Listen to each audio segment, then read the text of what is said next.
স্বাগত সবাইকে। চলুন আজ এমন একটা বিষয় নিয়ে কথা বলি যা মানুষের মনের একদম গভীরের দ্বন্দ্বগুলোকে খুব কাছ থেকে তুলে ধরে। রবীন্দ্রনাথ ঠাকুরের কালজয়ী উপন্যাস যোগাযোগ নিয়ে আমাদের আজকের এই আলোচনা। আর মূল ফোকাসটা হলো কুমুদিনী চরিত্রের অসাধারণ বিবর্তন এবং নারী ব্যাপ্তির এক অপূর্ব রূপ। কিভাবে একজন নারী তার চিরাচরিত বিশ্বাসের গণ্ডি পেরিয়ে নিজের আসল আত্মপরিচয় খুঁজে পায়, ঠিক সেই গল্পটাই আজ ধাপে ধাপে বিশ্লেষণ করা যাক। আচ্ছা, চলুন একদম গভীরে ঢোকা যাক। এই যে প্রশ্নটা, এটাই হলো আজকের আলোচনার একেবারে মূল ভিত্তি। কুমুদিনীর জীবন এক মস্ত বড় মনস্তাত্ত্বিক দ্বন্দ্ব তৈরি করে। ক্ষমতার দম্ভে অন্ধ এক রূঢ় বাস্তবতার সাথে যখন যুগ যুগ ধরে লালিত অন্ধ ভক্তি আর সংস্কারের সংঘাত হয়, তখন আসলে কি ঘটে? এই সংঘাত কি কেবল একটা সংসারের ভাঙন, নাকি সম্পূর্ণ নতুন একটা চেতনার জন্ম? এই চমৎকার উক্তিটার দিকে একবার নজর দেয়া যাক। আরম্ভের পূর্বেও আরম্ভ আছে। মূল উৎস থেকে নেয়া এই শক্তিশালী রূপকটা পরিষ্কার বুঝিয়ে দেয় যে কুমুদিনীর মনস্তাত্ত্বিক কন্ডিশনিং কিন্তু বিয়ের অনেক আগে থেকেই শুরু হয়েছিল। প্রদীপ জ্বালানোর আগে যেমন সলতে পাকাতে হয়, ঠিক তেমনি বিয়ের বহু আগে থেকেই কুমুদিনীর মনে স্বামী আর সতীত্ব সম্পর্কে এক গভীর আদর্শ তিলে তিলে গড়ে উঠেছিল। আর এই মানসিক প্রস্তুতি পরবর্তীকালের সমস্ত সংঘাতের পটভূমি তৈরি করে দেয়। এখন প্রেক্ষাপটটা একটু বুঝে নেওয়া যাক। এখানে পাশাপাশি দুটো সম্পূর্ণ বিপরীত মেরুর বংশের চিত্র ফুটে উঠেছে। একদিকে রয়েছে নূরনগরের চাটুর্যে বংশ, ভীষণ রুচিশীল, আভিজাত্যে ভরপুর, কিন্তু বর্তমানে আর্থিক দিক থেকে পতনের মুখে। আর অন্যদিকে রয়েছে ঘোষাল বংশ, বিশেষ করে মধুসূদন, যে কিনা সম্পূর্ণ নিজের চেষ্টায় বিপুল ধনসম্পত্তির মালিক হয়েছে। তার ভেতরে রয়েছে নতুন বড়লোক হওয়ার দম্ভ, আগ্রাসন আর ক্ষমতার চূড়ান্ত তৃষ্ণা। এই দুই বংশের পুরনো শত্রুতা আর সম্পূর্ণ ভিন্ন জীবনবোধই মূলত কাহিনীর উত্তেজনার পারদ জড়িয়ে দেয়। এবার আসা যাক কুমুদিনীর মনের সবচেয়ে গভীর বিশ্বাসের জায়গাটায়, শিব পার্বতীর আদর্শ। কুমুদিনীর সতী ধর্মকে জীবনের পরম সত্য বলে মেনে নিয়েছিল। এই আদর্শ অনুযায়ী স্বামী হলেন পরম পূজনীয় দেবতা, যার প্রতি ভক্তি হবে একেবারে শর্তহীন। এই পৌরাণিক মানদণ্ড কুমুদিনীর মনে স্বামী সম্পর্কে এমন এক অবাস্তব আর কল্পনাবিলাসী প্রত্যাশা তৈরি করেছিল, যা বাস্তবের কঠিন মাটিতে পা রাখা মাত্রই হোঁচট খেতে বাধ্য ছিল। বিয়ের আগে কুমুদিনীর ভেতরে জগৎটা ঠিক কেমন ছিল তা একবার ভেবে দেখা যেতে পারে। একদিকে সে পরম দেবভক্ত, কিছুটা কুসংস্কারাচ্ছন্ন এবং ভাগ্যে প্রবলভাবে বিশ্বাসী। নিজেকে ভাইদের জন্য এক অপয়া বা গলগ্রহ মনে করত সে। কিন্তু মজার বিষয় হলো, তার দাদা বিপ্রদাস তাকে আধুনিক শিক্ষায় শিক্ষিত করেছেন। এসরাজ বাজানো থেকে শুরু করে দাবা খেলা পর্যন্ত শিখিয়েছেন। দাদার এই আধুনিক চিন্তাধারার সাথে কুমুর অন্ধভক্তি আর ভাগ্যবিশ্বাসের এক অদ্ভুত সহাবস্থান এখানে লক্ষ্য করা যায়। আর এই বিষয়টা চমৎকারভাবে ফুটে ওঠে ঠিক সেই মুহূর্তে যখন মধুসূদন কুমুদিনীর ওপর নিজের অধিকার এবং কর্তৃত্ব ফলাতে চায়। সে চায় কুমুদিনী তার আদেশে চলবে। কিন্তু কুমুদিনী তো কোনো জড়দস্ত বা সম্পত্তি নয়। সে কাঠের মতো শক্ত হয়ে দাঁড়িয়ে থাকে, অপমান মাথা পেতে নিতে সোজাসুজি অস্বীকার করে। এই অনড় অবস্থানই প্রমাণ করে যে ভক্তি আর দাসত্বের মধ্যে যে বিরাট একটা পার্থক্য রয়েছে, তা কুমুদিনী খুব ভালোভাবে বুঝতে শুরু করেছে। উৎস থেকে নেওয়া এই বর্ণনাটা মধুসূদনের চরিত্রকে একেবারে নিখুঁতভাবে ফুটিয়ে তোলে। সে এমন একজন মানুষ যে কিনা প্রতিটি সম্পর্ককেই ব্যবসা, লাভ ক্ষতি আর ক্ষমতার দাঁড়িপাল্লায় মাপে। তার ধারণা সব কিছু, এমনকি মানুষের মনও, অর্থ আর প্রতিপত্তি দিয়ে কিনে নেওয়া যায়।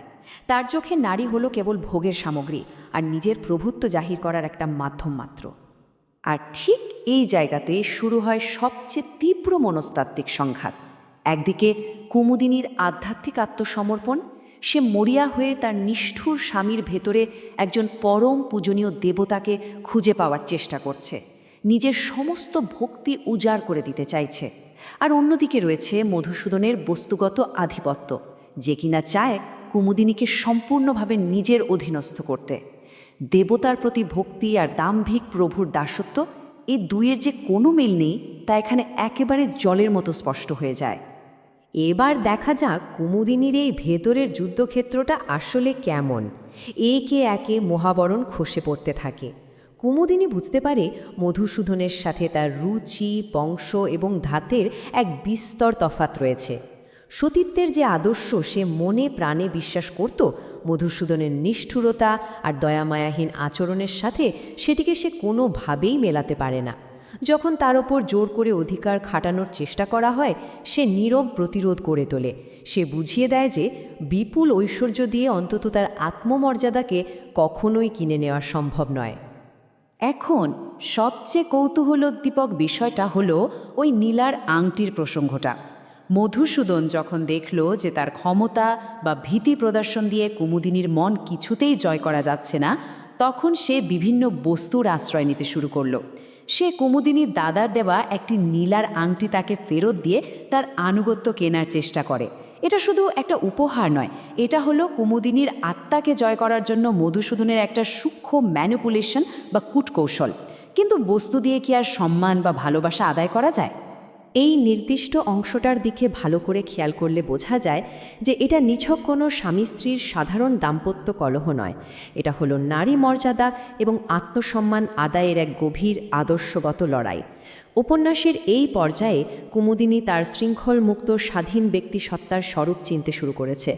সমাজ নির্ধারিত অন্ধ আনুগত্যের বদলে নিজের ভেতরের প্রবল আত্মসম্মান বোধকেই সে শক্ত করে আঁকড়ে ধরতে বাধ্য হচ্ছে। এই পুরো বিবর্তনে একজন মানুষের কথা না বললেই নয়। তিনি হলেন কুমুদিনীর বড় দাদা বিপ্রদাস। তিনি যেন মর্যাদার এক জীবন্ত কণ্ঠস্বর। বিপ্রদাস একজন আধুনিক এবং স্বাধীন চিন্তাধারার মানুষ, যিনি মনে প্রাণে নারীর স্বাধীনতায় বিশ্বাস করেন। তিনি হলেন কুমুদিনীর সবচেয়ে বড় দার্শনিক আশ্রয়স্থল। সমাজ বা নিয়মের দোহাই দিয়ে যে কোনো অন্যায় বা অসম্মানকে মুখ বুজে মেনে নেওয়া উচিত নয়, এই প্রবল আত্মমর্যাদাবোধ বিপ্রদাসের চরিত্রেই সবচেয়ে বেশি ফুটে ওঠে। বিপ্রদাসের এই কথাগুলো কুমুদিনীর জীবনে একটা বিশাল অনুঘটকের কাজ করে।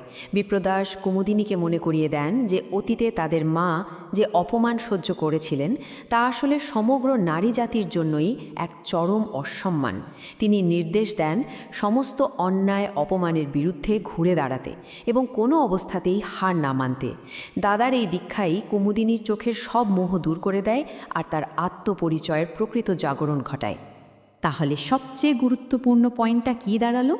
কুমুদিনীর চরিত্রের এই অসাধারণ বিকাশ কিন্তু একদিনে হয়নি।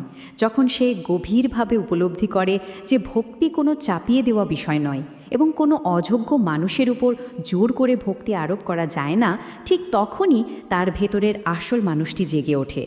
সে তার অন্ধ সংস্কারের খোলস ছেড়ে বেরিয়ে আসে এবং নিজের আত্মমর্যাদাকে সবার উপরে স্থান দেয়। চলুন উপন্যাসের শেষের দিকের এই অবিস্মরণীয় লাইনটা একবার দেখি। মস্ত এই পৃথিবী, এর মধ্যে কোনো এক জায়গায় আমারও একটুখানি ঠাঁই হতে পারবে।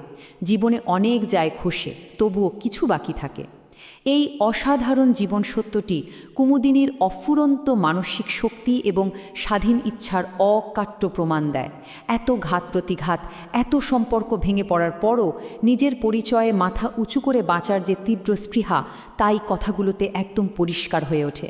পরিশেষে একটা চিন্তার খোরাক রেখে আজকের এই আলোচনা শেষ করা যাক। সামাজিক প্রত্যাশা আর নিজের ভেতরের অন্তরের সত্য, এই দুইয়ের যে চিরন্তন লড়াই, সেখানে নিজের প্রকৃত আত্মপরিচয় টিকিয়ে রাখতে হলে জীবনের ঠিক কোন বিষয়গুলোকে খসে পড়তে দেওয়া প্রয়োজন। কুমুদিনীর এই মনস্তাত্ত্বিক সংগ্রাম কেবল 19 শতকের নয়, বরং এটা সকল যুগের সকল সময়ের জন্য প্রাসঙ্গিক। আশা করি আজকের এই বিশ্লেষণ চিন্তার জগৎকে একটু হলেও নতুনভাবে আলোড়িত করতে পেরেছে। কথা হবে পরের কোনো আলোচনায়।